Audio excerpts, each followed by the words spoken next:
une phrase qui est dans le livre des Juges, chapitre 5, verset 24.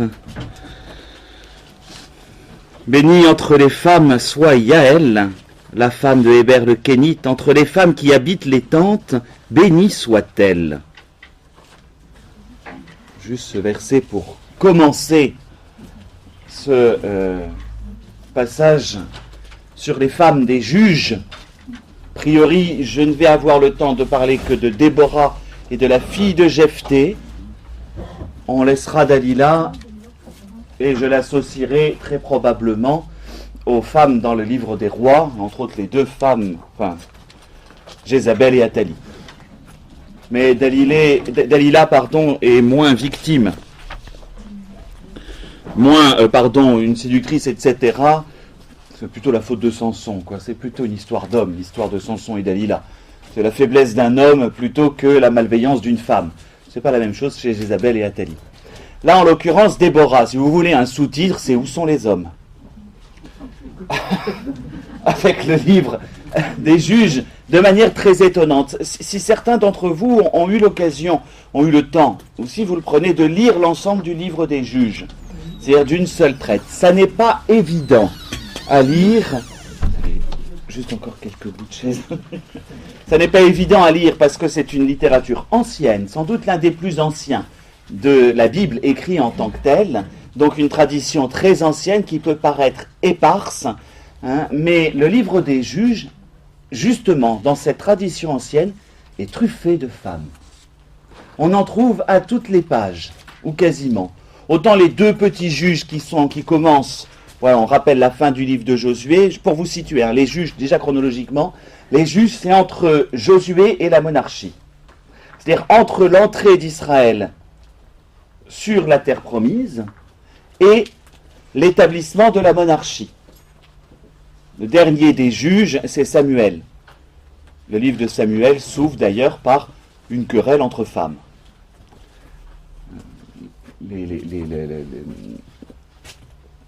Les deux femmes d'Elkana, donc le père de Samuel. Il y en a une qui a des enfants, l'autre qui n'en a pas, ça commence là-dessus.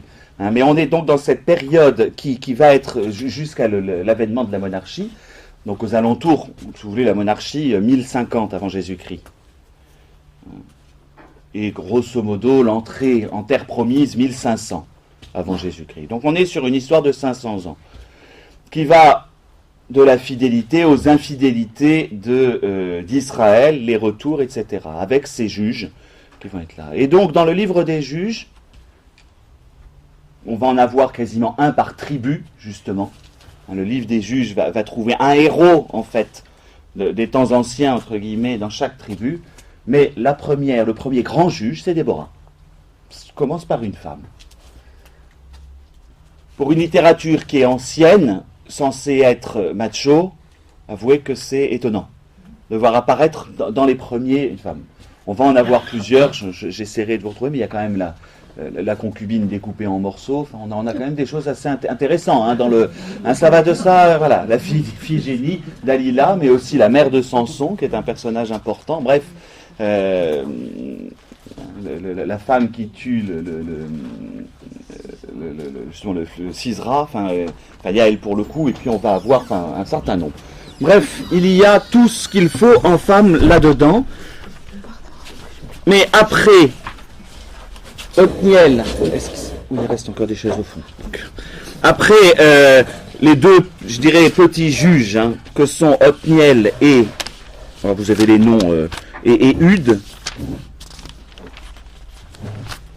qui est un gaucher en plus. C'est amusant parce que ce sont des hommes et des femmes qui sont, c'est pas normal, quoi. Et Hude, c'est un gaucher. C'est comme ça qu'il réussit à tuer le chef philistin en face de lui. Nous arrivons à cette personne de Déborah, l'abeille. C'est ça que ça veut dire. L'abeille.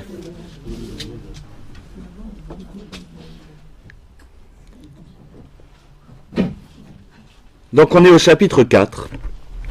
Ces deux chapitres, chapitres 4 et 5, qui dressent un étonnant portrait, mais c'est assez intéressant. La littérature grecque va s'inspirer d'un certain nombre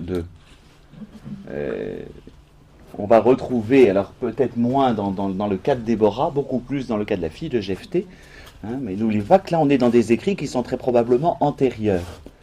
Écrits anciens, en tout cas une tradition très ancienne. Tout ça est mis au propre pendant l'exil, comme tout dans les livres d'Israël ou quasiment. Par conséquent, c'est pas. Mais la tradition est très, très probablement ancienne, date des tout débuts de la monarchie. Donc on est en moins 1000 quand certains écrits existent. Hein.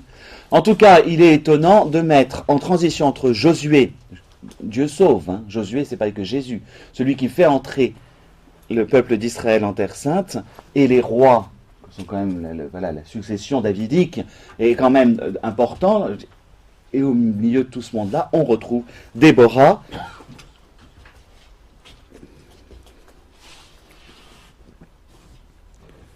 Déborah, prophétesse, femme de Lapidote, juge.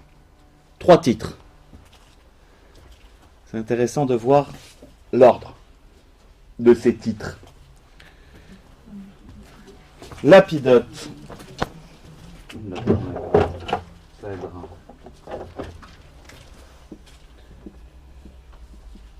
Vous allez avoir avec un T, 2 T, un H, comme vous voulez.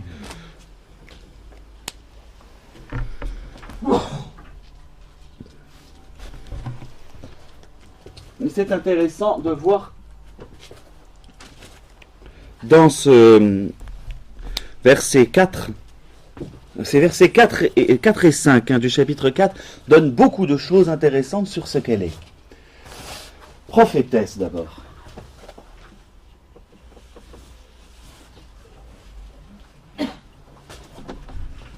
C'est théoriquement un titre masculin que celui de prophète. On va néanmoins trouver énormément de... Vous pouvez avoir juste encore une dernière chaise là-bas. D'accord. On va avoir néanmoins plusieurs prophétesses qui vont être présentes dans le courant de toute la Bible. Qu'est-ce que le prophète ? Ça permet juste de faire ça, ça vaudrait tout un cours, parce qu'entre le culte, qu'est-ce que c'est qu'un prophète ? Comme d'habitude, je le redis, c'est celui qui, soit par son existence, soit par ses paroles, parce que ça peut être aussi par ce qu'il est, hein, Ézéchiel par exemple, va non pas révéler l'avenir, mais rappeler ce que Dieu veut. En règle générale, les premiers prophètes, si vous lisez Isaïe, il dévoile, c'est vrai, une partie des volontés de Dieu. Mais il donne des volontés de Dieu et par rapport à l'histoire. C'est chez Isaïe qu'on a la prophétie du Messie, particulièrement. Mais le prophète n'est pas un diseur de bonne aventure. Hein, c'est pas quelqu'un qui va prédire l'avenir. C'est quelqu'un qui va montrer la volonté de Dieu. Soit par ses paroles, soit par son existence. En ce sens... Le prophète est alors peut-être moins dans le livre des juges, mais très souvent vous avez une opposition très nette de 2 manières de voir le culte en Israël. Ça c'est quelque chose qui mériterait, alors que là c'est pas un cours, ce serait presque un cours d'une année, de regarder cette opposition. Il y a le prophète d'un côté et il va y avoir la caste des prêtres. Il n'y en a qu'un qui fait parmi les 2, c'est Jérémie, qui appartient aux 2. Mais comme il est du côté prophète, il est rejeté de sa caste de prêtre. On va avoir soit d'un côté le culte établi, et de l'autre côté, on va avoir le prophète, celui qui au contraire va remettre en question, en tout cas bousculer en règle générale tout ce qui est relativement établi. Hein, et au contraire, pouvoir qui n'est... Voilà, je vous en prie. Il faut que je fasse rajouter des chaises, désormais. On n'en a pas encore. Voilà, donc le prophète et le prêtre, sans prendre le parti, mais toute l'histoire d'Israël est une tension entre l'un et l'autre. Et c'est le problème qui arrive dans les juges. Qu'est-ce qui se passe ? Les juges, c'est perpétuellement le même scénario. Israël est bien installé. Ça commence par ça, dans son peuple, dans son pays. Mais il commence à se laisser polluer par les divinités des voisins. En règle générale, celle de Canaan. Vers la fin, ce sera les Philistins. Voilà. L'exemple le plus flagrant, c'est Samson, tout simplement. Il est consacré par Dieu, et en même temps, il se laisse polluer. Prendre la femme d'un autre, c'est prendre ses divinités. Et qu'est-ce qu'il va chercher? Dalila, qui est une femme de Philistin. On prend cet exemple. Mais c'est toujours le même scénario, il se laisse polluer. Donc, il souffre. Ses ennemis sont victorieux. Son cœur se retourne grâce... Alors, Dieu fait lever un juge. Là, en l'occurrence, elle est prophétesse, c'est intéressant, pour redire ce qui doit être fait. Dieu fait donc lever quelqu'un. À ce moment-là, Israël se convertit, est victorieux, et puis on recommence, et puis il oublie qu'il a été victorieux. Ça dure le temps de la vie du juge. Quand le juge meurt, pouf, il retombe, il repart vers ses idoles. Et voilà. Le livre des juges, c'est pas compliqué, c'est toujours la même histoire. Simplement, on va avoir toujours des personnes. Mais elle est prophétesse, elle dit ce que Dieu. Alors, femme, donc c'est plutôt Déborah, donc, elle est ensuite épouse, femme 2. C'est-à-dire, épouse. Elle n'est pas veuve, elle. Je ne sais pas où est son mari, parce qu'on n'entend parler de lui que là. Mais elle n'est pas désignée comme veuve. Donc c'est une femme qui est établie. Et donc, théoriquement, à l'intérieur, vous savez, des structures de l'Orient ancien, elle est sous l'autorité de son mari. Elle est épouse. On verra tout à l'heure, justement, avec la fille de Jephthé, une toute autre situation. Pourtant, en tant qu'épouse, alors là, c'est le plus étonnant. Et ça a été gardé dans la tradition. Une tradition voudrait, elle juge. Or, la manière dont on a pu voir, je pense au précédent, particulièrement Éhude, mais la manière dont on a pu voir les juges précédents, ce sont plutôt des juges guerriers. Ils vont mener une guerre contre. Elle aussi, mais c'est pas non plus Jeanne d'Arc. On n'est pas dans ce type de elle juge, c'est-à-dire qu'elle est établie. Et alors là, la description du verset 5 est étonnante. Elle siégeait sous le palmier de Déborah, entre Rama et Béthel, dans la montagne d'Éphraïm. Et les Israélites montaient vers elle pour obtenir justice. On pense à Saint-Louis. On pense exactement. On a tout de suite l'image de Saint-Louis. On quitte Jeanne d'Arc pour avoir Saint-Louis. Mais là, elle exerce un rôle régalien. Sa manière de juger, c'est d'abord, elle est assise. Qui enseigne assis? Le Christ, les rabbis, les maîtres. Et ensuite, elle juge réellement au sens où elle donne la justice. Et c'est une femme. Il n'y a pas de doute, et elle a un rôle de femme. Cette mention du fait qu'elle soit assise et que les Israélites montent pour avoir justice, donc on est dans un cas très exceptionnel de femme politique exerçant réellement une autorité politique sur l'ensemble d'Israël. Alors, à la manière de l'époque, ce sont des tribus très indépendantes les unes des autres. Et ce que l'on va entendre par pouvoir politique n'a rien à voir avec un pouvoir politique contemporain. Néanmoins, c'est une femme politique, si vous voulez. Elle exerce réellement. Et la première chose, il faudrait le rappeler à certains de nos hommes politiques contemporains, c'est que le premier devoir de l'homme politique, de celui qui dirige un peuple, c'est la justice. Dans sa propre existence d'abord, et ensuite vis-à-vis des personnes. Voilà, c'est dit. Mais elle est juge, et elle exerce, voilà. Mais par conséquent, elle en devient un prototype, un paradigme, un exemple de ce que c'est qu'un bon juge. Elle va aussi être capable de défendre le peuple, mais elle n'est pas d'abord vue comme celle qui défend le peuple, elle est vue comme celle qui juge, c'est-à-dire qui exerce en temps de paix ce qui permet de maintenir, qu'est-ce que c'est que la justice? C'est ce qui permet de maintenir une société, l'unité d'une société. Et voilà où est-ce qu'on peut la situer. Voilà ce que l'on peut déjà lire en 2 lignes avec Déborah. Il y en a beaucoup. Alors je reprends juste les versets qui précèdent, parce que je voulais la présenter elle. Après la mort d'Éhud, les Israélites recommencèrent à faire ce qui est mal aux yeux du Seigneur. Et le Seigneur les livra à Yabin, roi de Canaan, qui régnait à Hatzor. Le chef de son armée était Sisra, qui habitait à Haroshet Hagoyim. Alors les Israélites crièrent vers le Seigneur, car Yabin avait 900 chars de fer, et il avait opprimé durement les Israélites pendant 20 ans. C'est une précision de l'histoire, c'est l'invention du char qui est indiquée là.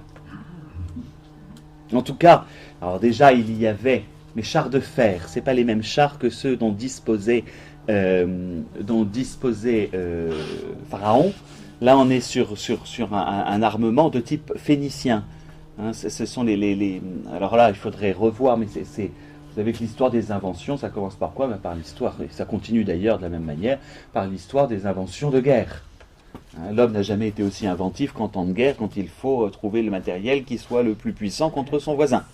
Ça, c'est une constante de l'histoire. Et là, c'est assez amusant parce que cette précision, c'est assez juste. On est bien aux alentours de 1300, 1250, dans ces eaux-là, alors très précisément entre 1500 et moins 1000, en gros, dans l'histoire. Mais l'utilisation du fer dans l'armement, particulièrement, et dans la confection de chars, donc d'une solidité énorme, ça en revanche, ça date de l'époque.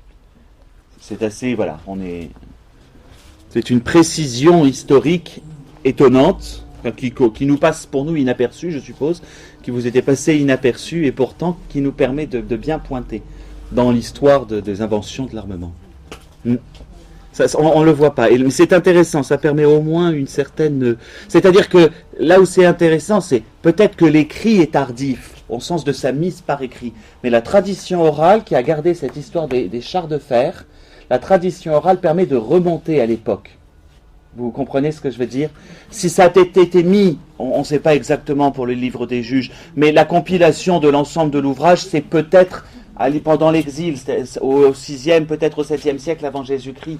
Néanmoins, le fait qu'on précise que c'était cette histoire de chars de fer, et pour qu'on le dise, il en avait quand même une jolie quantité, c'est que là, on est certainement plus tôt. On doit remonter d'une tradition, a priori, en tout cas avant 1000. Avant 1000, avant Jésus-Christ. Donc c'est toujours intéressant comme petit détail. Au passage, ces hommes qui viennent de la mer, ce sera encore plus flagrant avec les Phéniciens à proprement parler, c'est-à-dire au moment de Samson, à la fin du livre des juges. C'est-à-dire que Israël est installé sur sa terre, le problème c'est ce qui vient de l'extérieur maintenant. D'accord? Ça va être ça, les invasions, un coin invasion. Phéniciens, c'est ceux qui ont donné le nom à la Palestine, ensuite, c'est eux. Palestine, c'est la déformation de Phénicien. Et très probablement, en raison des descriptions qu'on peut avoir, ces Phéniciens, ce sont en fait, on le connaît mieux dans notre histoire occidentale, les Carthaginois. C'est sans doute ce même peuple, qui était un peuple qui a envahi tout le bassin méditerranéen. À cette époque-là, ce qu'on appelle en Crète, les civilisations, enfin il faudrait revenir à tout ça, mais toutes ces civilisations, donc avant Athènes, pour nous l'histoire elle commence à Athènes, en règle générale on l'a fait commencer par là, notre histoire occidentale pour nous c'est Athènes, il y a quand même toute l'histoire carthaginoise, ça c'est la faute de Rome. Vous savez, de la même manière que la Révolution française a fait comprendre qu'il n'y avait pas d'histoire avant 1789, Rome a fait comprendre qu'il n'y avait pas d'histoire avant son apogée. Donc on va quand même prendre Athènes parce que c'est intéressant, puis Alexandre le Grand c'est pas n'importe quoi, donc on va garder le IVe siècle, mais on fait comme si Carthage ne faisait rien.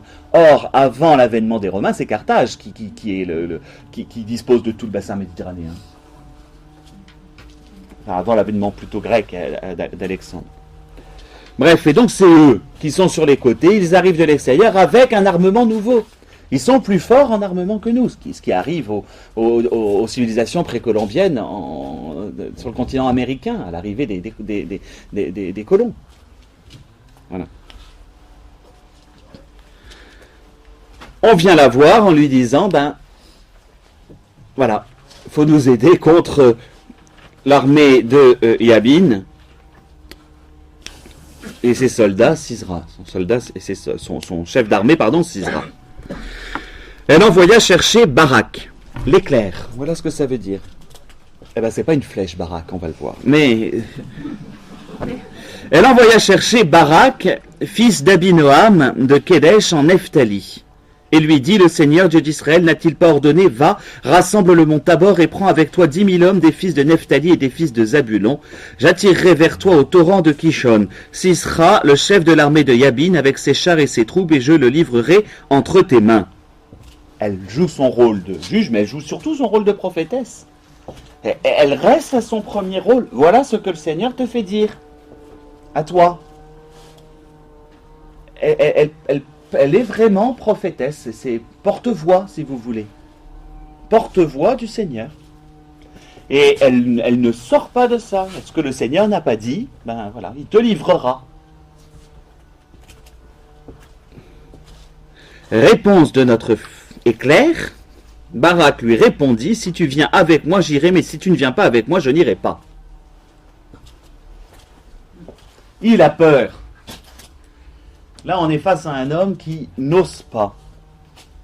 Et en fait, c'est ce qui se passe. Dans tout ce début de l'histoire de Déborah, les hommes sont absents, n'osent plus.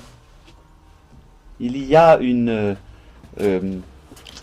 mollesse masculine. En tout cas, ils ne sont plus là. Et il a peur. Celui qui a peur, c'est Barak. Il a peur d'agir. Il a peur de monter à la guerre. Il a peur de cet ennemi. Voilà. Et là, il commet une faute grave. Il ne fait pas confiance à Dieu. Alors Déborah lui dit, j'irai donc avec toi seulement dans la voie où tu marches. L'honneur ne sera pas pour toi, car c'est entre les mains d'une femme que le Seigneur livrera Sisra. Puisque les hommes sont défaillants, vous allez voir ce dont on est capable, nous. Oui, mais c'est ça. Mais réellement. Et je vous rappelle qu'on est quand même sur le premier grand juge, qui nous montre la défaillance des hommes et la capacité, entre guillemets, des femmes à organiser la défense de leur pays. On n'est pas loin après de certaines pièces d'Aristophane, pour ça que je dis que ça inspire les Grecs. Mais il y a de cela. Hein.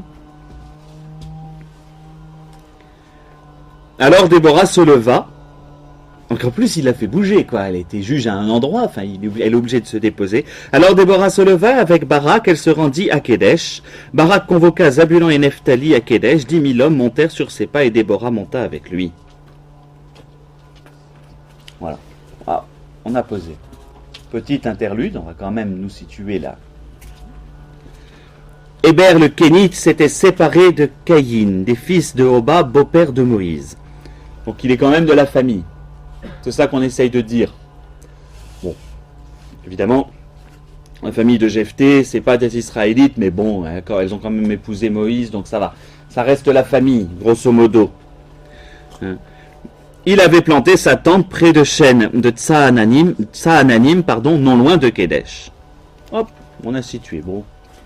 Tiens, pourquoi il y a une tente tout à coup, on nous dit juste à côté. Vous allez voir, mais vous savez où elle est maintenant. Bon, et ça reste quelqu'un de la famille, même si un peu éloigné, mais c'est un cousin. On annonça à Sisra que Barak, fils d'Abinoab, était monté sur le mont Tabor. Ça, c'est une histoire de stratégie. Normalement, deux armées, qu'est-ce qu'elles vont faire? Elles vont mettre face à face. Et, en règle générale, on essaye de ne pas montrer à l'autre de combien on est. Donc le mieux, c'est plutôt des plaines, mais légèrement ondulées, pour cacher une partie de l'armée derrière. C'est tout. Pour pas montrer combien on est. Or, se mettre sur une montagne, c'est montrer combien on est. Donc, erreur stratégique. Sisra, il fait, en plus Barak, ils ont réussi à trouver un chef d'armée qui fait une erreur stratégique. Barak s'est mis sur le mont Tabor, donc là, tout le monde peut le voir. Et on sait combien ils sont. En même temps, ils n'avaient pas le choix. Sur quel... vous n'allez pas faire... Les chars, ça ne fonctionne pas dans des... Ça c'est de la stratégie lambda. Hein. Mais les chars ne vont pas fonctionner sur de la montagne. Des chars à chevaux, hein, évidemment. C'est pas pareil que nos chars contemporains. Et encore, en pays, c'est toujours très complexe, en pays vallonnés, etc. L'infanterie est plus efficace. Donc Barak a bien raison, vaut mieux que je me mette en hauteur, parce que de toute façon, eux, ils seront bien dans la plaine, mais nous, on est en haut. Donc au moins, ils auront du mal à nous atteindre. En tout cas, on atténue le problème des chars. On est dans de la stratégie pure et dure. Voilà. Sisera convoqua tous ses chars, 900 chars de fer et toutes les troupes qu'il avait, de Harosheth à Goyim au torrent de Kishon. Déborah dit à Barak, lève-toi, car voici le jour où le Seigneur a livré Sisera entre tes mains. Le Seigneur n'est-il pas sorti devant toi? Et Barak descendit du mont Tabor avec 10 000 hommes derrière lui.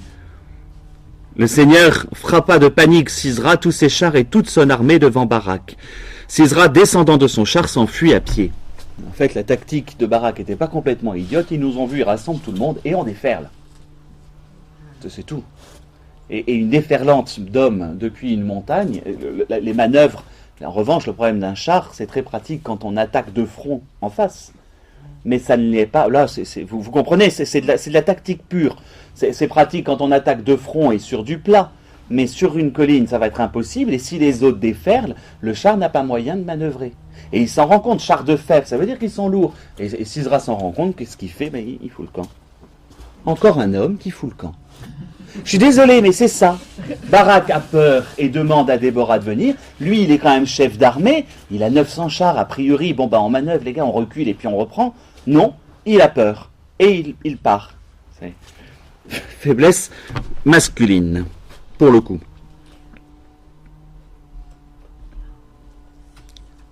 Donc Sisera descendant de son char s'enfuit à pied. Barak poursuivit les chars et l'armée jusqu'à Harosheth à Goyim. Toute l'armée de Sisera tomba sous le tranchant de l'épée. Il n'en resta pas un seul. Grosse défaite, donc à chaque fois, voilà. Ce qui est intéressant, c'est la suite. Sisera cependant s'enfuyait à pied dans la direction de la tente de Yaël, femme de Héber le Kénite, car la paix régnait entre Yabin, roi de Hatzor, et la maison de Héber le Kénite. Alors Yaël, j'ai un doute, c'est la chèvre des montagnes. C'est ça que ça veut dire. Ça désigne une chèvre de montagne. Un petit bouquetin, si vous voulez. La chose devient intéressante, parce que l'abeille, a priori, qu'est-ce qu'elle produit? La chèvre. Quel est le pays d'Israël? C'est intéressant parce que on a là au début du livre des Juges deux femmes qui renvoient à ces deux produits que sont le miel et le lait, ne serait-ce que par leur nom, qui sont les pays de la bénédiction de Dieu, les produits de la bénédiction de Dieu sur la terre promise. L'abeille et la petite chèvre des montagnes, le miel et le lait. Au passage, les seuls aliments qui sont l'objet d'une transformation de la part des animaux, c'est-à-dire qui sont non pas l'objet d'une transformation de la part de l'homme lui-même. C'est la nature, c'est-à-dire ce que Dieu a voulu dans la nature qui transforme. C'est pour ça que ces aliments sont souvent désignés comme les aliments de l'excellence. Ça pourrait être des belles grappes de raisin, mais il n'y a pas de transformation dans la grappe de raisin, ou de belles citrouilles. Enfin, j'en sais rien, c'est pas une région à citrouille, peu importe. De belles figues, de belles grappes de raisin, non. C'est quelque chose qui est transformé par la nature elle-même, qui est du côté de l'industrie de la nature. Le miel et le lait, particulièrement le miel. Mais voilà, les deux femmes, Déborah et Yaël, sont celles qui désignent les bénédictions de Dieu sur la terre promise. C'est toujours intéressant, mais je vous dis, elles sont les premières.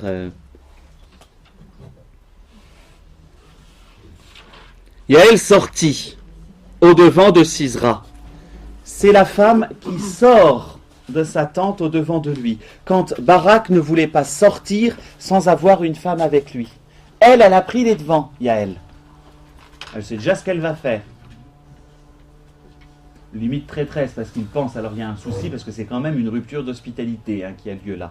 Mais elle est quand même de la famille des cousins, mais c'est elle qui prend les devants. Elle aussi, enfin, vous comprenez, elle est largement différente de Barak, qui n'ose pas y aller. Celui qui n'ose pas y aller, elle veut bien. Et elle le fait, elle sort, elle prend les devants. Arrête-toi, mon Seigneur, arrête-toi chez moi, ne crains rien. Il s'arrêta chez elle, sous la tente, et elle le recouvrit d'un tapis. Il lui dit, donne-moi à boire un peu d'eau, je te prie, car j'ai soif. Elle ouvrit l'outre où était le lait, le fit boire et le recouvrit de nouveau. Il lui dit, tiens-toi à l'entrée de la tente, et si quelqu'un vient, t'interroge et dit, y a-t-il un homme ici? Tu répondras non. Donc, elle entre, l'hospitalité.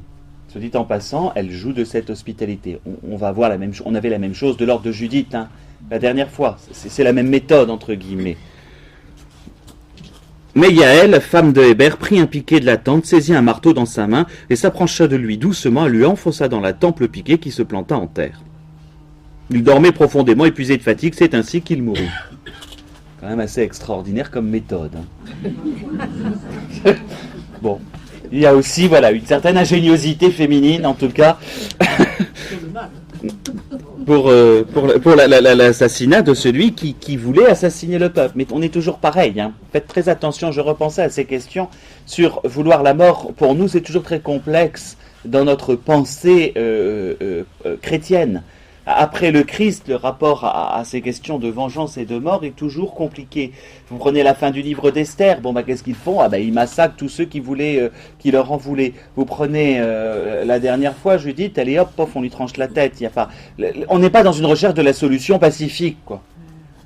Il ne faut pas se mettre dans cette mentalité-là. On est non pas non plus dans un système, justement, le système de la loi du talion, œil pour œil, dent pour dent, est un système qui est un système apaisant. Il ne faut pas l'oublier. Et d'autre part, c'est le peuple d'Israël qui est en danger. Donc que meurent ses ennemis, ça ne pose pas de souci. Relisez pour ça la fin du fameux psaume, alors c'est quoi, 134 ? Sur les rives de Babylone, nous étions assis et nous pleurions, et puis à la fin, Babylone, 136, voilà. Et béni soit celui qui prendra tes enfants, les fracassera contre le rocher. Voilà. Ce qui est horrible. Mais en même temps aussi, que le mal n'est pas descendant, que le mal s'arrête. Donc pour nous, c'est toujours très choquant, ces morts. Et c'est encore plus étonnant quand ça vient de la part d'une femme avec cette méthode-là. Parce que le piquet de tente dans la tempe, quand même... Mais il faut quand même un peu de courage, hein, il faut le donner le coup de marteau dans le piquet de tente. Hein, mettez-vous dans la situation, mesdames, et... c'est, voilà... Ceux qui en veulent... Mais en même temps, voilà, il y a évidemment son courage, mais il y a aussi, elle accomplit la volonté de Dieu, et elle élimine ceux qui veulent éliminer Israël. C'est ça hein, qu'il faut saisir.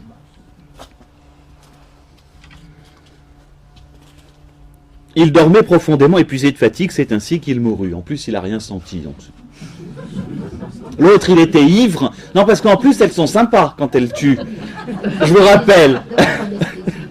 En anesthésie d'abord, il était claqué, pouf, il dort. L'autre, elle l'enivre comme ça, au moins, elle lui fait pas mal. Il y a une douceur féminine hein, dans la manière de donner la mort. Hein? Ou le raffinement dans la cruauté, comme vous voulez. Voilà. Et voici que Barak survint poursuivant Sisra. Yaël sortit au-devant de lui. Encore une fois, sortit au-devant de lui. Regardez ce que cette femme est entreprenante au bon sens du terme. Elle entreprend les choses. Quand Barak, il a fallu aller le chercher. Barak, il a fallu lui dire d'y aller. Il a fallu que Déborah l'accompagne. Il a fallu qu'elle lui dise qu'elle soit à côté de lui. Enfin, comme... voilà. C'est comme si sa maman pour lui tenir la main, quoi. Et en revanche, que fait Yaël? Elle sort au devant de l'ennemi, de Sisra, pardon. Elle sort au devant de Barak. Bref, elle est là.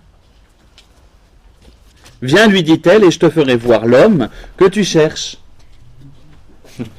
Il entra, il a vu. Hein. Il entra chez elle, Sisra gisait mort, le piquet dans la tempe.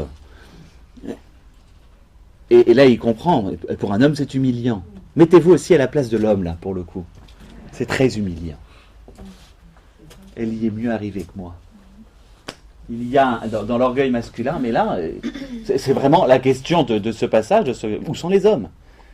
Mais tu as été faible au départ. Tu n'as pas fait confiance en Dieu. Et le manque de confiance en Dieu, ce défaut masculin, se répercutait jusqu'au bout. Dieu humilia donc en ce jour Yabin, roi de Canaan, mais Barak aussi par la même occasion. Devant les Israélites, la main des Israélites s'appesantit de plus en plus durement sur Yabin, roi de Canaan, jusqu'à ce qu'ils aient abattu Yabin, roi de Canaan. Et comme toujours, comme on avait avec Judith, chant de louange de la part de Déborah.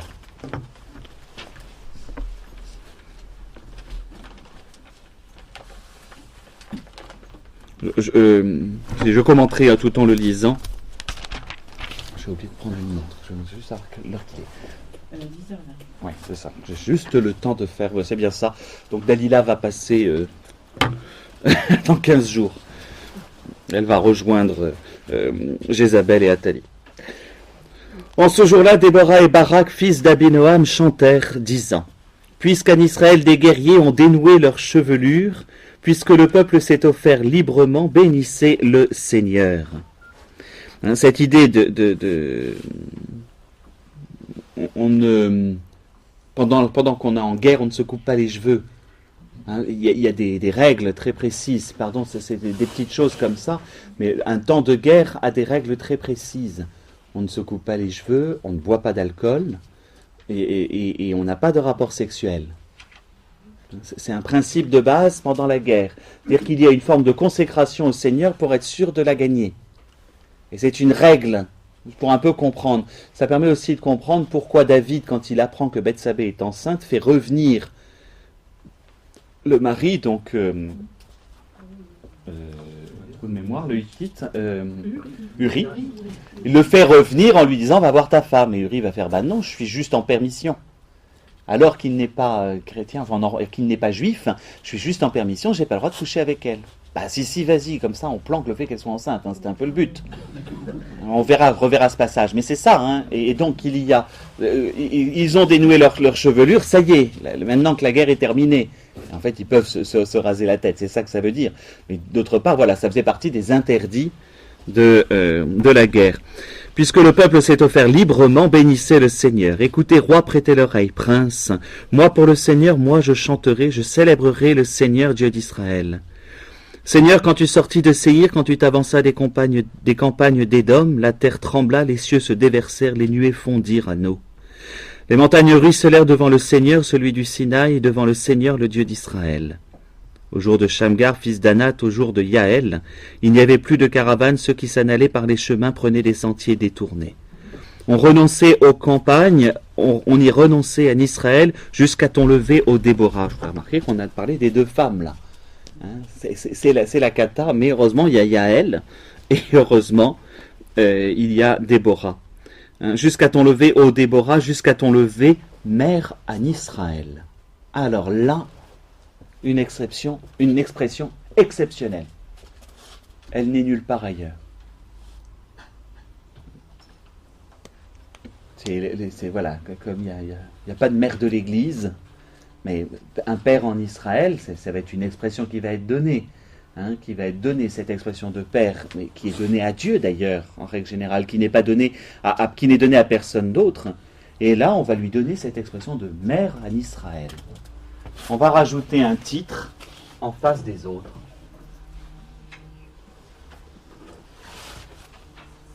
Mère de la nation, si vous voulez. Comme on peut trouver cette expression. Ça va loin, vous savez, dans un sentiment populaire et dans un sentiment national. Faut pas faire d'anachronisme, c'est pas le sentiment national ou nationaliste, comme on peut l'avoir à partir du 17e, 18e siècle, et particulièrement au 19e. Mais cette idée, vous savez, père de la nation, père du peuple, c'est Louis XII qui était surnommé comme ça. Je ne vous parle pas du petit père du peuple, celui-là en revanche, c'est un titre usurpé et autoproclamé. Mais donner l'expression mère en Israël, c'est mère de tous les membres d'Israël. C'est plus qu'un titre, c'est plus qu'un titre royal, puisque c'est un titre familial.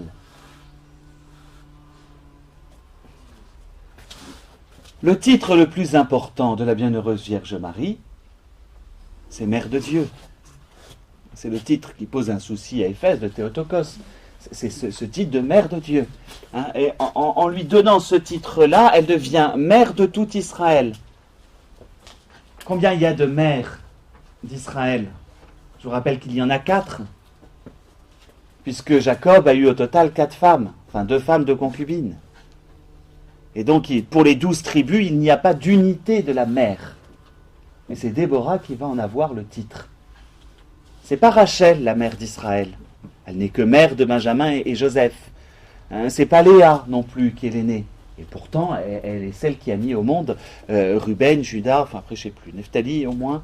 Après les autres, ce sont les Zilpa et puis Bia. Mais il n'y a pas de mère. Il n'y en a pas une seule qui prend ce titre. Et c'est Déborah qui va le prendre. Au début du livre des Juges, donc dans l'installation d'Israël. Il n'y a pas de reine qui va l'avoir après. Certainement pas. Aucune. On entendra parler de la reine mère. Pas comme, voilà, je parle pas de Queen Mum, rassurez-vous. Mais on aura, voilà, avec Bethsabée particulièrement, j'en reparlerai en temps, mais non, on n'aura pas. C'est une expression très étonnante. En tout cas, très intéressante. Ce que vous me voyez venir avec l'avant-dernière parole du Christ.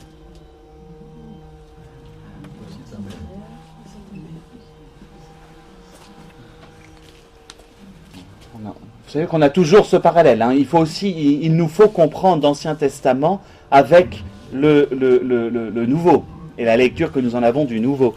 Et alors, Déborah, c'est pas elle qui tue, c'est Yaël, je ferai remarquer. Mais c'est elle qui, par le conseil avisé, va délivrer. Et on va retrouver quand Jésus, voici ta mère. Vous savez, vous avez toujours entre Bienheureuse Vierge Marie et le Seigneur, toujours des parallèles en tant que tel. Mais en disant voici ta mère, elle a aussi les conseils avisés qui nous aident. Inversement, faites tout ce qu'il vous dira, elle saura dire. Mais voilà, donc mère en Israël. On choisissait des dieux nouveaux. C'est excellent ça. On choisissait des dieux nouveaux. Et c'est bien manière. Tiens, on va faire un dieu de la tondeuse, parce qu'il me dérange. Prier pour que le bruit soit moins fort. Non mais voilà. Mais ça, c'est une tendance. Les dieux nouveaux, vous savez que c'est une tendance de l'homme qui va perpétuellement les réinventer. Quels sont nos idoles? Donc voilà, on essayait des dieux nouveaux. Alors pour Sainte-Ville, voyait-on un bouclier ou une lance pour 40 milliers à Israël. Voilà. En fait, comment dire, c'est complexe, certains passages, mais on choisissait des dieux nouveaux, c'est-à-dire que chacun choisissait un dieu nouveau, c'est-à-dire que le peuple se divisait tout simplement. Chacun se tournait vers soi. Et il n'y avait pas de possibilité d'avoir une armée unie. Mon cœur va au chef d'Israël, avec les libres engagés du peuple, bénissez le Seigneur. Vous qui montez des ânesses blanches assis sur des tapis, et vous qui allez par les chemins, soyez attentifs aux acclamations des pâtres près des abreuvoirs. Là on célèbre les bienfaits du Seigneur, ses bienfaits pour ses campagnes en Israël. Alors le peuple du Seigneur est descendu aux portes. Éveille-toi, Déborah, éveille-toi, clame un chant. Courage, debout Barak, et ramène tes prisonniers, fils d'Abinoam. Alors il descend vers les princes, les fuyards, le peuple du Seigneur descend pour moi parmi les braves. Les princes d'Éphraïm, les officiers sont dans la plaine, derrière toi Benjamin est parmi les tiens. De Makir sont descendus des chefs, de Zabulon ceux qui portent le bâton de scribe. Les princes d'Issachar sont avec Déborah et Nephtali, Barak aussi s'élance sur ses pas dans la plaine. Dans les clans de Ruben, on s'est concerté longuement. Pourquoi es-tu resté entre les deux murets, à l'écoute des sifflements près des troupeaux? Dans les clans de Ruben, on s'est concerté longuement. En tout cas, une des tribus qui a été un peu hésitante pour participer à la guerre. Chaque tribu envoyait un contingent. C'était la loi que Josué avait mis en place. Galad est resté au-delà du Jourdain et Dan. Pourquoi vit-il sur des vaisseaux? Asher est demeuré au bord de la mer, il habite tranquille dans ses ports. Et il y en a qui ne sont pas venus à l'aide. Galaad, c'est de l'autre côté du Jourdain. Alors, ma carte est là-bas, donc c'est un peu loin pour vous montrer. Pour ce qui est de Dan, c'est plutôt la région du Liban actuellement, Tyr, Sidon, tout simplement. Juste au sud Donc eux, ils sont tournés vers la mer, et ils en ont rien à faire de ce qui se passe à l'intérieur des terres, puisqu'on est vraiment dans la basse vallée du Jourdain. Les rois sont venus, ils ont combattu, alors ils ont combattu les rois de Canaan à Tanak aux eaux de Mégiddo, mais ils n'ont pas ramassé d'argent et du butin, d'argent en butin. Du haut des cieux, les étoiles ont combattu. De leur chemin, elles ont combattu Sisra. Le torrent du Kishon les a balayés, il les a recouverts, le torrent du Kishon. Marche hardiment, ô mon âme. Le torrent du Kishon les a recouverts, évidemment, mais on est dans un parallèle avec le cantique aussi, là, de Myriam, dans l'Exode, à la sortie donc de la traversée de la mer Rouge. On va retrouver la même chose.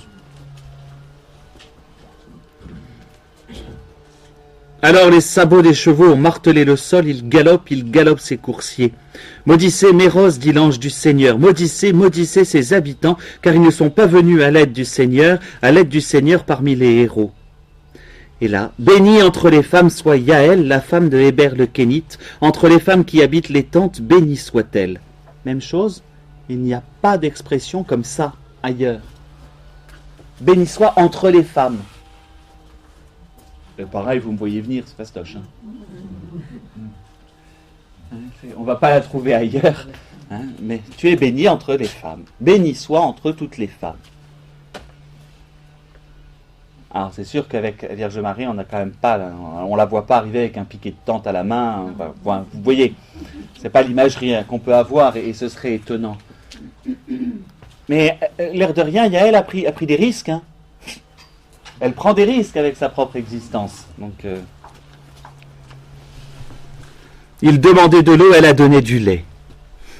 Dans la coupe des nobles, elle a offert de la crème, elle a tendu la main pour saisir le piquet, la droite pour saisir le marteau des travailleurs, elle a frappé Sisra, elle lui a brisé la tête, elle lui a percé et fracassé la tempe.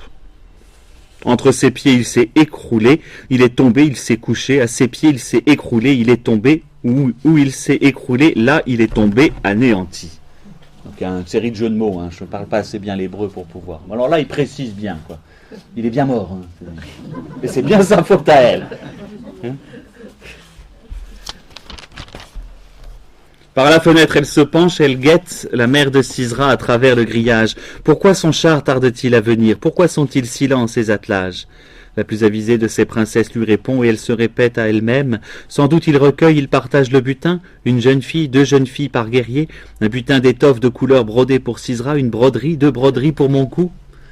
La maîtresse de l'autre côté. Ainsi périssent tous les ennemis du Seigneur et ceux qui t'aiment qu'il soit comme le soleil qu'il se lève dans sa force. Et le pays fut en repos pendant 40 ans.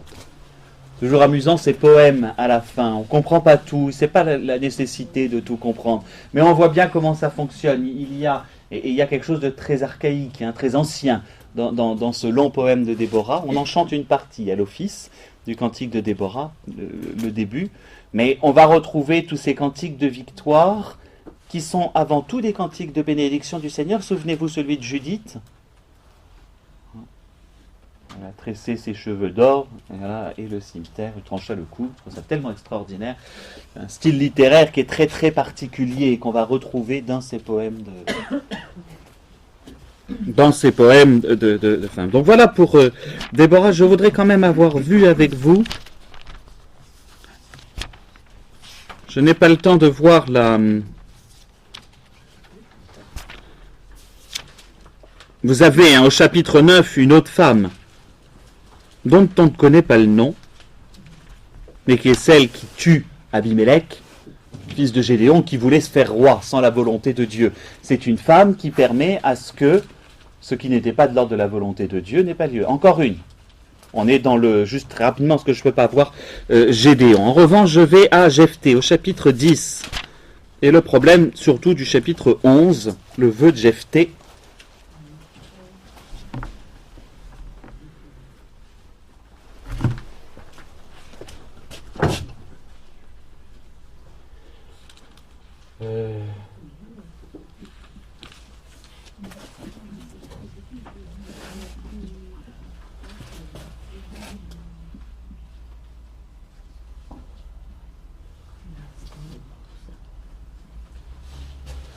Juste une chose. Oui, je suis à peu près sûr, et même ça doit être un epsilon. C'est du grec, je l'ai écrit dans la forme grecque, mais c'était juste pour vérifier, mais en effet, ça fonctionne. L'histoire de la fille de Jephthé, donc la fille sacrifiée par son père. En grec, Jephthé Guéné. Ça doit être même, normalement, oui, c'est ça, la jeune fille, Guéné. La jeune fille de Jephthé. Je ferai remarquer, juste vous le voyez tout de suite, je me suis trompé, c'est un rho, ça y est. Je sais pourquoi je n'arrive pas à m'y retrouver. C'est pas un rho, c'est un chi. Hein? Si vous voulez, Jephthé, dans ce cas-là, on va avoir Jephthé Guéné, et ici,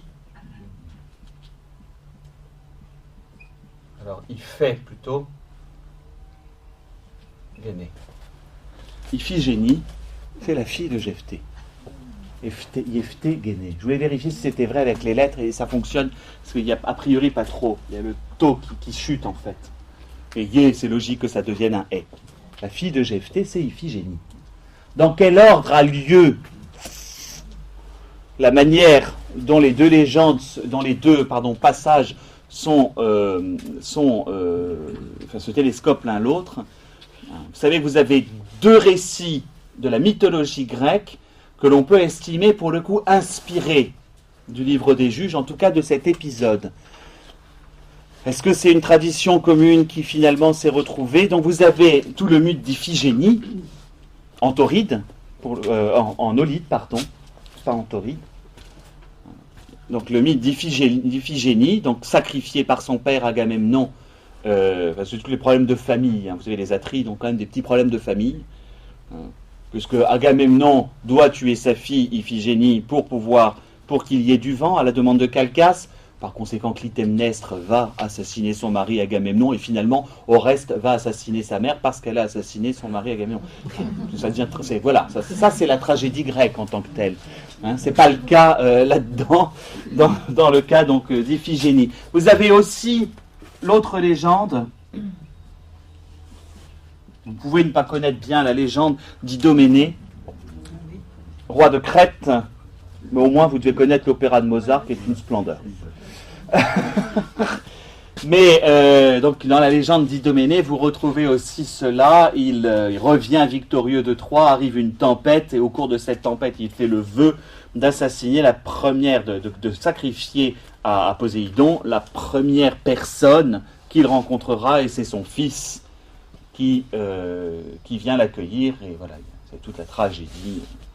Bon. Mais on va retrouver dans les deux mythes grecs d'Iphigénie et d'Idoménée cette question-là. Sauf que je suis très embêté de vous parler de ça, parce que j'ai lu deux choses contradictoires. Je vais vous les livrer, et alors, a priori, on peut se faire un avis de l'une comme de l'autre.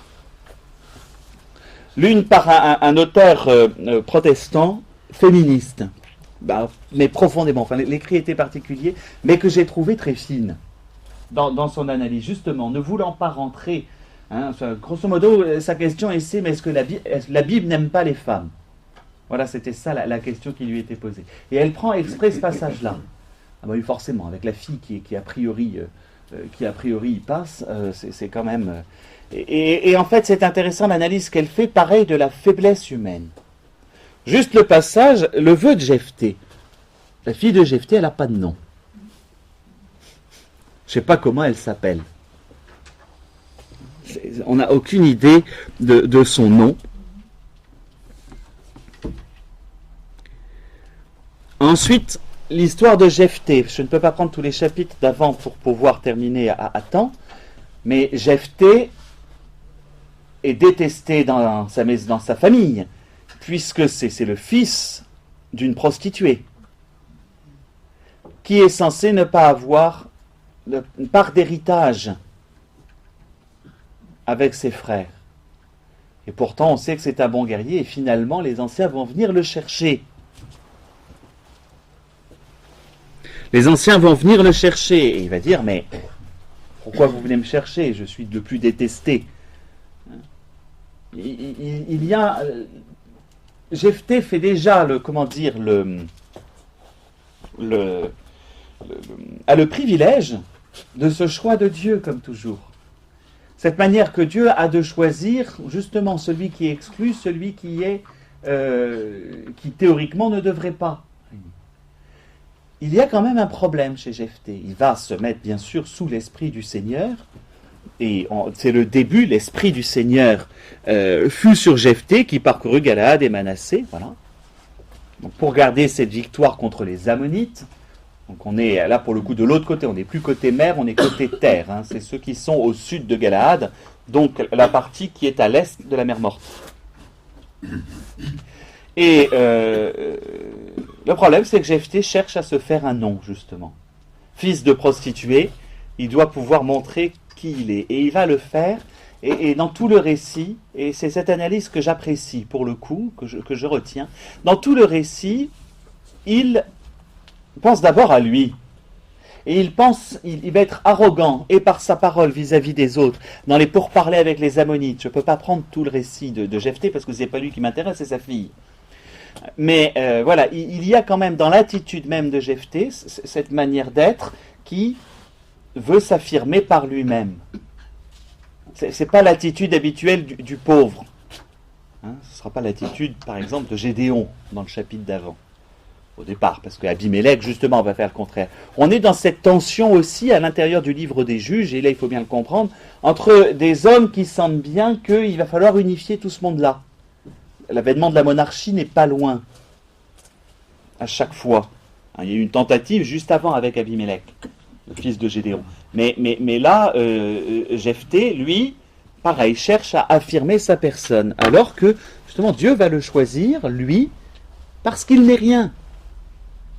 Mais il refuse d'être rien, quoi. Donc l'esprit du Seigneur fut sur Jephthé qui parcourut Galaad et Manassé, passa par Mitzpé de Galaad, et de Mitzpé de Galaad passa chez les Ammonites. Et Jephthé fit un vœu au Seigneur: si tu livres entre mes mains les Ammonites, quiconque sortira le premier des portes de ma maison pour venir à ma rencontre quand je reviendrai sain et sauf de chez les Ammonites, celui-là appartiendra au Seigneur, et je l'offrirai en holocauste. Phrase complexe. J'ai tout lu là-dessus, je ne sais pas quoi vous dire, parce qu'en fait, il y a 12 000 interprétations, enfin c'est intéressant. Je prends juste ce qui est de l'ordre de la version hébraïque plutôt. Il ne promet pas un sacrifice humain. Ce qu'il promet, c'est que la première, alors là on traduit par personne, mais l'hébreu est moins précis. Le premier être, si vous voulez, qui sortira de chez moi. Et ensuite, pour nous, exactement, ça peut être alors le problème, sauf que ça pose un souci, et que le chez nous, c'est pas sa maison. Le chez soi, c'est l'ensemble de la propriété, si c'est une ferme en tant que telle. Le problème, c'est que si c'est un chat ou un chien qui vient, ce sont des animaux impropres au sacrifice. De la même manière que les humains sont impropres au sacrifice. La loi mosaïque, elle est déjà là. Donc comment se fait-il qu'ils fassent cette demande? Que ce soit, et là aussi c'est la loi, il va dire je l'offrirai en holocauste, j'en offrirai l'équivalent. Et j'apprécie cette idée-là. C'est-à-dire que dans les lois du Lévitique, vous avez ce qui est de l'ordre du rachat. Pour une femme, c'était 20 cycles. Pour tel animal, on ne peut pas sacrifier un chien. C'est un animal impropre au sacrifice. Donc, qu'est-ce que fait? Il y a son équivalent. C'est pour ça qu'on a une série de lois. Je n'aurais pu vous retrouver dans le Lévitique, vous savez. Mais on va faire justement tous ces équivalents. On ne peut pas sacrifier un chat. C'est un animal impur. Mais donc le premier, et il va dire, je le consacrerai, j'en ferai un sacrifice. Voilà, déjà ça nous permet un peu de comprendre. Il ne s'est pas engagé, peut-être pas obligatoirement à prendre le couteau. Cela étant dit, il fait un vœu inconsidéré. Et le problème, c'est la teneur de son vœu. C'est de quelle manière, là c'est toujours une interrogation. Est-ce qu'il fait un vœu pour obtenir la victoire, ou par confiance en Dieu, en disant « car j'obtiendrai la victoire ». Ouais. Il pouvait penser à Abraham aussi. Alors, il y a deux parallèles, Abraham. Il y a aussi un passage dans l'invasion, dans le livre de Josué, où pour qui pour être victorieux. Pareil, je me demande si c'est pas un ammonite, je me souviens plus. Non, c'est dans le livre des rois. Dans le livre des rois, plutôt. Donc c'est plus tard, mais qui sur Jéricho, pour que Jéricho ne soit pas prise, qui sacrifie son fils sur le rempart. On a ces cas-là. Et il y a bien sûr le sacrifice en disant, alors il peut y avoir aussi, mais ça reste mettre Dieu à l'épreuve dans son attitude. Dieu changera bien. Hein, pourvu que Dieu fasse sortir de chez moi un bon mouton, puis ce sera bon. D'accord ? Mais il y a quand même une attitude dans le vœu qu'il prononce, une attitude qui est indigne de Dieu, qui ne devrait pas avoir lieu. Il met Dieu à l'épreuve. Et ça, c'est le problème en fait. Le problème, c'est toujours pareil. Il n'a pas pleinement confiance en Dieu. Il le met à l'épreuve.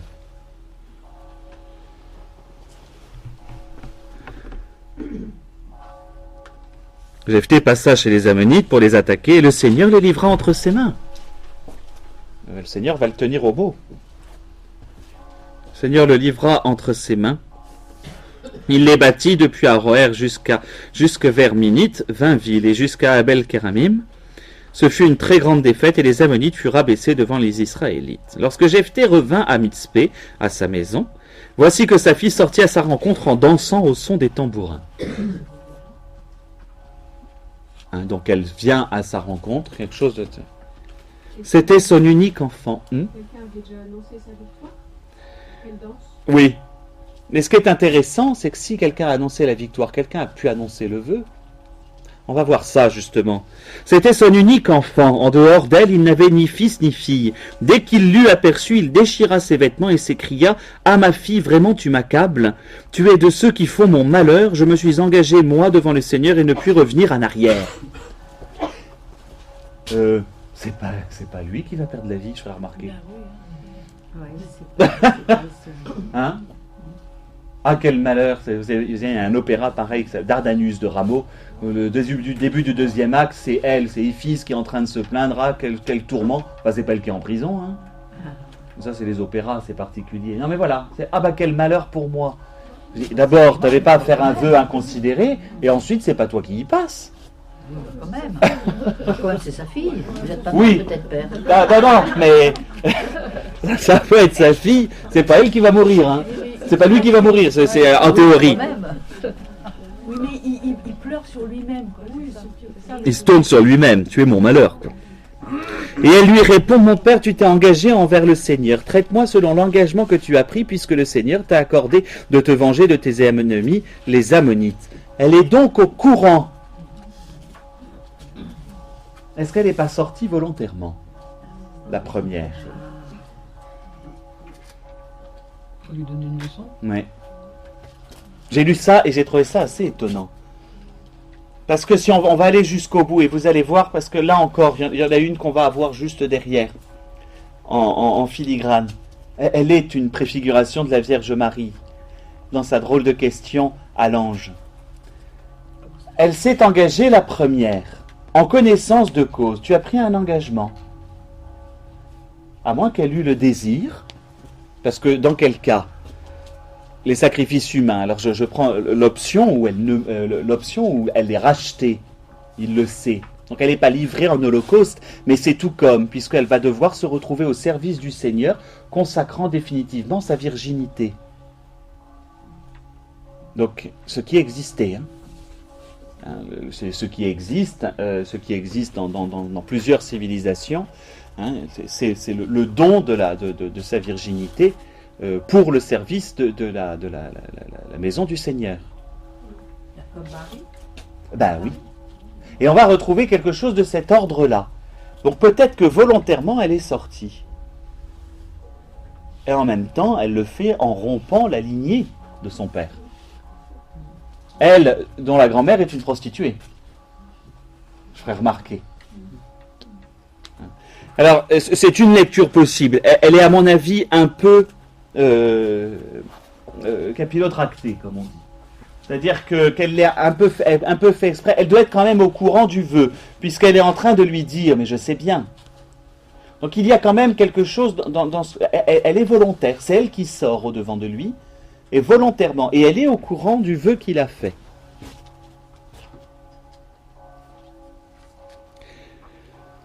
Autre manière de le lire, elle est sortie, elle apprend qu'il est là, et on a des silences narratifs comme ça arrive. Son père lui explique le vœu au moment où il la voit, donc ça c'est une chose. Non, ça c'est une autre possibilité de lecture. Néanmoins, elle sort au devant. Là où c'est intéressant, c'est que c'est cette phrase du verset 36. Elle lui répondit, « Mon père, tu t'es engagé envers le Seigneur. Traite-moi selon l'engagement que tu as pris, puisque le Seigneur t'a accordé de te venger de tes ennemis, les Ammonites. » Elle se place tout de suite dans l'obéissance. Elle dit, ah ben. Et là, elle est une figure directe du Christ, obéissant. Je vous disais l'autre fois, les figures féminines, les pendants féminins de la figure en tant que telle du Christ. Et là, c'est vraiment le Christ obéissant. C'est le parallèle avec Isaac, vis-à-vis de son propre père, qui ne refuse pas d'être donné en sacrifice. Puis elle dit à son père, que ceci me soit accordé, laisse-moi seulement pendant 2 mois, je m'en irai errer sur les montagnes et avec mes compagnes je pleurerai sur ma virginité. Elle lui donne quand même 2 mois. Là aussi, il y a une faute du côté de Jephthé, une faute grave, c'est « je donnerai en sacrifice ». Justement, le système d'Israël fait que les pères de famille, les hommes, ne donnent plus de sacrifice. Ils doivent passer par un lévite, par un prêtre. Or, ils seraient passés par un lévite, ils savaient qu'ils pouvaient la racheter. Eh ben oui. Et ça va être aussi d'ailleurs la faute de Saül, qui va faire un sacrifice par lui-même, au début dans le livre de Samuel, justement. Qui va être une des premières raisons qui vont faire que Dieu va le rejeter. C'est pas à toi de faire les sacrifices, c'est au prêtre. Le roi n'est pas prêtre. Et il ne faut pas mélanger. Et à chacun son rôle. Et là, là aussi, elle lui donne encore une leçon. Elle ne connaît pas son nom, mais elle refait lui donner. Laisse-moi 2 mois. Laisse-moi 2 mois. Il avait le temps d'aller voir quelqu'un pour savoir comment faire. Mais non. Va, lui dit-il, et il la laissa partir pour 2 mois. Elle s'en alla donc, elle et ses compagnes, et elle pleura sa virginité sur les montagnes. Les 2 mois écoulés, elle revint vers son père, et il accomplit sur elle le vœu qu'il avait prononcé. Et on n'en sait pas plus. Est-ce qu'il la tue ou pas? Aucune idée, et l'expression est floue. Donc est-ce qu'il la consacre? Peut-être. Est-ce qu'il la tue? Peut-être. C'est un immense mystère. Le seul intérêt chez elle, ça va être, et je vous dis les 2 choses, soit elle s'est portée réellement, poussée vers lui. Elle pleure sur sa virginité dans le sens où elle fait l'abandon d'une descendance, etc. Ce qui quand même en Israël est considéré comme un malheur. Mais soit elle le fait, entre guillemets, dans une certaine mesure, volontairement, en tout cas, elle préfigure celles qui, après, le feront volontairement. Pour l'instant, on n'avait pas eu de vierge dans notre histoire, je vous rappelle. Dans les femmes que j'ai vues avec vous, toutes sont des femmes ou des épouses ou des veuves, vous dites, et elles portent des enfants, etc. Là, on se retrouve avec véritablement le malheur des malheurs, c'est-à-dire d'être vierge et de le rester, entre guillemets. La virginité n'est pas compréhensible. Et pourtant, étant donné qu'elle s'est avancée avec cette spontanéité vers lui, il y a quelque chose qui nous fait penser à celles qui vont. Alors, toujours pareil, c'est une figure. Une figure, ça n'est jamais... c'est qu'un prototype, c'est pas un prototype, mais c'est un aspect. On n'a pas l'aspect complet qu'on va retrouver dans la Vierge Marie. Mais ça permet aussi de saisir la fameuse question de la Vierge Marie à l'Annonciation. Comment cela peut-il se faire puisque je suis vierge? Et techniquement, c'était pas compliqué. Elle est fiancée à Joseph, donc elle pouvait très bien. Il y a bien cette décision de garder la virginité. Et de la même manière, on va retrouver dans ces paroles de la fille de Jephthé, alors si elle pleure sa virginité, c'est qu'elle reconnaît qu'elle n'aura pas de descendance, quoi qu'il arrive, qu'elle meure ou pas, elle n'a pas de descendance, ce qui revient au même à l'époque. Ben oui. Et ça nous interroge toujours sur dès ce moment-là. Mais alors à quoi elle sert? À l'inverse, on va voir tout le contraire. Quand Anne, mère de Samuel, promet de consacrer son enfant, si elle en a un, elle dit à Dieu, si j'ai un enfant, je le consacrerai à toi. Et alors elle, ça lui pose pas de souci. À 3 mois, il est sevré, voilà, et elle part. À 3 ans plutôt, faut quand même du courage. Non, 3 mois c'était 3, elle est sevrée à 3 ans. 3 ans c'est bon, voilà, je le laisse au temple, à Élie, puis elle s'en va. Elle abandonne son enfant. Non, elle l'a consacré, elle l'a donné.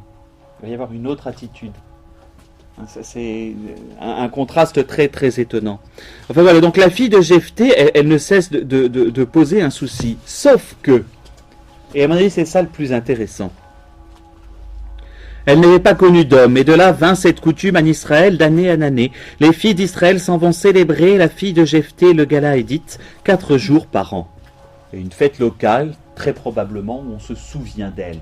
Et que ça a dû durer un certain temps. Jephthé n'aura pas de descendance. Sa fille, elle aura des personnes qui chaque année feront mémoire d'elle. Par le fait qu'elle est acceptée. Jephthé a mis Dieu à l'épreuve. Sa fille est entrée volontairement dans la volonté de Dieu. Jephthé n'aura pas de descendance. Elle aura une mémoire. On fera mémoire d'elle chaque année. Vous voyez Et donc, qu'est-ce qu'il devient? Ça aussi, c'est une question qui est posée par la fin, entre guillemets. Alors, qu'elle soit sortie volontairement la première ou qu'elle n'ait pas fait exprès, c'est pas là en fait le souci. Mais l'épisode de la fille de Jephthé nous rappelle cela, la méthode de Dieu en tout cas. Il y a dans l'obéissance volontaire à Dieu quelque chose de meilleure mémoire, en tout cas qui permet de faire perdurer une mémoire, meilleure en tout cas que le fait de mettre Dieu à l'épreuve par un vœu. Ce que je veux, c'est l'obéissance et non les sacrifices. Et c'est là qu'on le retrouve. Qu'est-ce qu'il préfère? Qu'est-ce qui va être agréé par Dieu? C'est l'obéissance de la fille de Jephthé. Je veux dire qu'en ce sens, elle est la figure du Christ obéissant. Déjà. C'est un épisode qui est complexe. Et je vous dis, j'ai tout lu. Contradictoire. C'est souvent des articles, mais c'est contradictoire dans tous les sens. Et en même temps, c'est assez inépuisable comme épisode.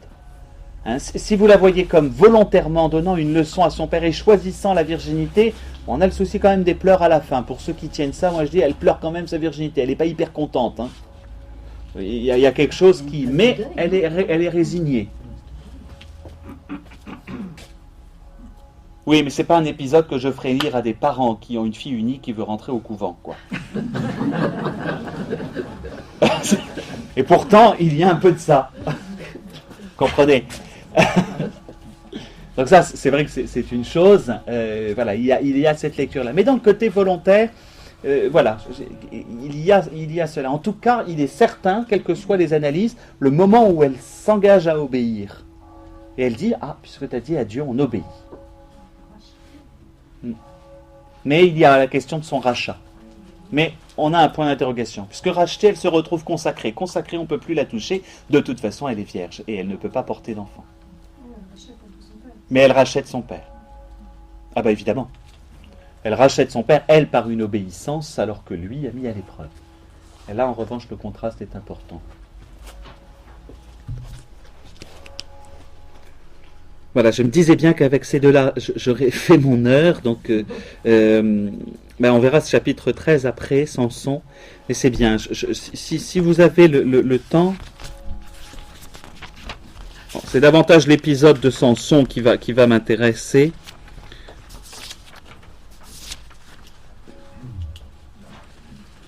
Parce que vous avez le rap des filles de Silo. Enfin, vous avez aussi des tas d'épisodes qui sont... Je voudrais quand même aborder des figures négatives de femmes, parce qu'il y en a. Pas beaucoup. Moins que les hommes. Mais il faut quand même qu'on aborde. Et donc je vais prendre Dalila d'une certaine manière, mais je vais aussi prendre dans la foulée Athalie, c'est très court, mais surtout Jézabel. Jézabel, Athalie dans l'ordre. Donc c'est le livre des rois. Jézabel et Athalie. Je pense que c'est elle qu'on regardera la prochaine fois. Vu l'image qu'on a des hommes à cette époque en général, on est étonné que les sages aient choisi ces passages. Mais oui. Pour et c'est les choses étonnantes. C'est que quand on en fait une lecture, pourquoi est-ce que, arrivé au moment de l'exil, où là c'est patriarcal, il garde Déborah? pourquoi ils l'ont gardé? Si c'était des machos phallocrates, enfin tout ce que vous voulez. Parce que c'est quand même un personnage édifiant. Et c'est la seule, je vous dis. Ça reste toujours très étonnant. Avant qu'ils aient gardé Jézabel et Athalie, c'est logique. Même le récit de Judith, laissant là un passage où elle souffle dans les bronches de tous ces hommes en leur disant « Non mais attendez, si tu as envie de nous exterminer, il fait ce qu'il veut. » Enfin, il y a pareil, c'est cette obéissance des femmes face aux hommes, et on le retrouve plusieurs fois. Et là, je pense que la fille de Jephthé, elle tient aussi de ça, comme la force de Judith, j'obéis. Voilà, je voulais terminer, mais ça vient de sonner 11h, donc j'arrête. Je vais terminer, vous lirez le passage de la